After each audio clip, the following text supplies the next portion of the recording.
ఇన్ని government hospital ఎవరి కోసం? నిజంగా ఈ హాస్పిటల్ గవర్నమెంట్ హాస్పిటల్ ప్రజలకు వైద్యం అందిస్తున్నాయా? అసలు ఎవరన్నా ప్రభుత్వ సంబంధించిన ఎవరన్నా చెక్ చేస్తున్నారా? ఎప్పుడన్నా వాళ్ళ ఏదైతే పేర్లు రాస్తున్నారో వాళ్ళ బుక్ ఎప్పుడైనా చెక్ చేశారా? అసలు ఎంతమంది పేషెంట్లు వెళ్తున్నారో ఏంటి, ఈ హాస్పిటల్ ఎలా నడుస్తుంది, ఎలా రన్ అవుతుంది, అసలు చెకింగ్ అనేది ఉందా? అసలు కొన్ని హాస్పిటల్ ఎలా ఉన్నాయంటే 15 మంది పేషెంట్లు, 10 మంది స్టాఫు, అందులో 2 డాక్టర్లు, ఒక హెడ్ నర్సు, ఒక క్లీనరు, ఒక మెడిసిన్ ఇచ్చే ఒకరు, ఇంజక్షన్ చేయడానికి ఒకరు.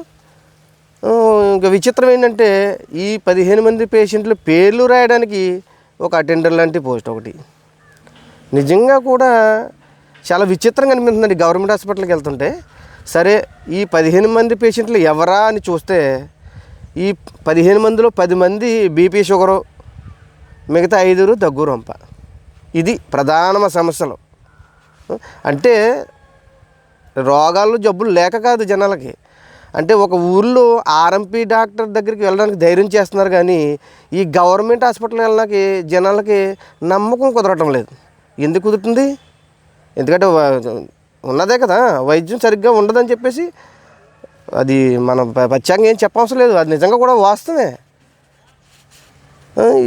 అలా ఉంది పరిస్థితి. అంటే దీన్ని ఎవరో కూడా ఏంటో నాకు అర్థం కాదు. ఈ సేవా సంస్థలాగా ఈ స్టాఫ్ని అందరినీ కూర్చోబెట్టి వాళ్ళకి ఏదో జీతాలు, ఈ ప్రజల సొమ్ము, పన్నుల్లో వచ్చిన సొమ్ముని మరి కోట్ల రూపాయలు ప్రభుత్వం ఇలా ఇవ్వడం ఎంతవరకు కరెక్ట్? ఇది అసలు ఎవరో అడగరా? దీన్ని ఎవరికి సంబంధం లేదా?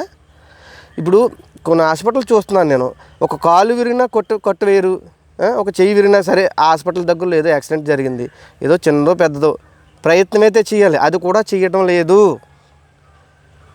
చిన్నదైనా పెద్దదైనా ఒక నియోజకవర్గం హెడ్ హాస్పిటల్ ఏదైతే ఉందో పెద్ద హాస్పిటల్ అక్కడ పంపించేస్తున్నారు, లేదంటే జిల్లా హెడ్ క్వార్టర్ పెద్ద హాస్పిటల్ అంతా అక్కడ పంపించేస్తున్నారు.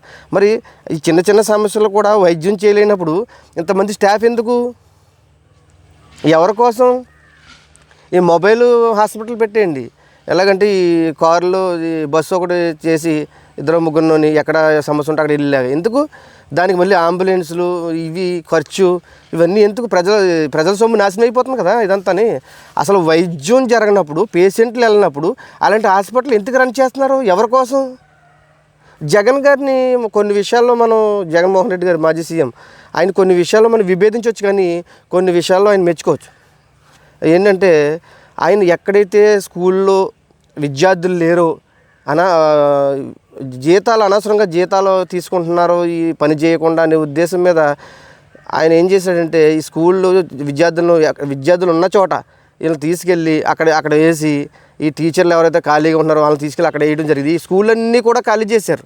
అది చాలా మంచిది, అది మంచి పని. అది మన కొన్ని విషయాల్లో మనం విభేదించవచ్చు మోహన్ రెడ్డి గారిని, ఈ విషయాల్లో కరెక్ట్ ఇది. అలాగే రెండో విషయం, వాలంటీర్ వ్యవస్థ ఎంతమంది ఎన్ని రకాలుగా చెప్పుకున్నా ఒక వ్యవస్థ పెట్టినప్పటికీ దాంట్లో లోపాలు ఉంటాయి. అలాగని చెప్పి వాలంటీర్ వ్యవస్థని మనం విభేదించే అవసరం లేదు, అది చాలా మంచి వ్యవస్థే. కానీ ఏంటంటే కొన్ని సమస్యలు రావడం వల్ల తీసేశారు, కానీ అది చాలా మంచిగా జరిగింది. దానివల్ల వాలంటీర్ వ్యవస్థ ఉన్నప్పుడు ప్రజలకు అన్ని రకాలుగా అందినాయి. మనం పార్టీ వేరైనా మనకు విభేదాలు ఉండొచ్చు, నేను దాంట్లోకి వెళ్ళదలుచుకోలేదు. డబ్బులు కూడా ప్రభుత్వం నుంచి అతను అప్పు తెచ్చాడో లేకపోతే వేరే రకంగా తెచ్చుకున్నాడో లేదు, ప్రజలు డైరెక్ట్గా అకౌంట్లో పడిపోయినాయి. ఎంతమంది పడినాయి? ఒకవేళ పడకపోయినా వాలంటీర్లు ఫైట్ చేసి మళ్ళీ వచ్చేలా చేసేవారు. ఇప్పుడు ఆ పరిస్థితి ఉందా? నేను వైఎస్ఆర్సీపీ పార్టీ కాదు, అయినా సరే ఉన్న వాస్తవం చెప్తున్నాను. ఇప్పుడు బట్టలు కొట్టి పెట్టుకుంటారు, బట్టలు కొనడానికి ఎవరో రారో, వాడు ఉత్తినే జీతాలు ఇస్తాడా పనిచేసే వాళ్ళకి? ఎందుకు? తీసి పడేస్తాడు. ఇప్పుడు హోటల్ పెట్టుకుంటాడు, తినడానికి వచ్చినప్పుడే కదా వాడికి వ్యాపారం జరుగుతుంది, వాడు ఉన్న పనిచేసే వాళ్ళకి జీతాలు ఇవ్వగలుగుతాడు. ఇప్పుడు వ్యాపారం రన్ అవ్వనప్పుడు షాపులు ఎలాగ తీసేస్తారో, వైద్యం కనుక పేషెంట్లు రానప్పుడు హాస్పిటల్ కూడా తీసేయండి. ఎక్కడ అవసరమైతే అక్కడ ఈ డాక్టర్లని, ఈ స్టాఫ్ని తీసుకెళ్ళి అక్కడ వేయండి.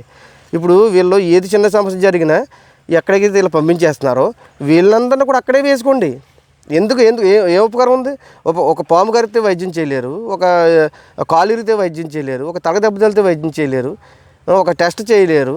ఏం దేనికి అంటే కేవలం తలపోటుకి దగ్గుకి ఈ బీపీ షుగర్ ఇవి మాత్రమే గవర్నమెంట్ హాస్పిటల్. ఈ మాత్రం వైద్యానికి ఊర్లో ఆర్ఎంపీ డాక్టర్లు కూడా చేస్తున్నారు.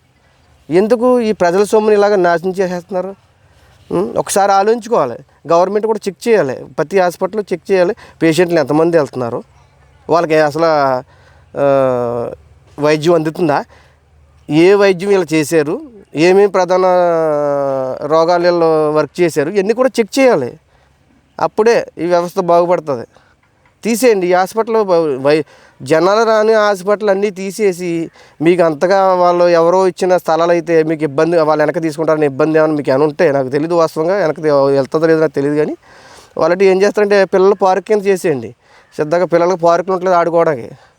స్కూల్లో గ్రౌండ్లు ఎలా ఉండవు, సరిపోవు. కాబట్టి ఇలాంటి గ్రౌండ్ కింద చేయడము, పిల్లలకి ఆడుకోవడము ఏదో ఇచ్చేస్తే బాగుంటుంది. లేదంటే ఒక మల్టీ హాస్పిటల్ కట్టించడం ప్రయత్నం చేయండి. ఇవన్నీ తీసేసి ప్రజలందరూ కూడా అక్కడికి వెళ్తే అన్ని సదుపాయాలు అందుతాయి, వేరే చోటకి వెళ్ళవసరం లేదన్న విధంగా ఒక మల్టీ హాస్పిటల్ కట్టించండి. ఎందుకు ప్రజలు రాని హాస్పిటల్కి బలవంతంగా వాళ్ళందరికీ లక్షల్లో జీతాలు ఇవ్వడం దేనికోసం, ఎవరి కోసం?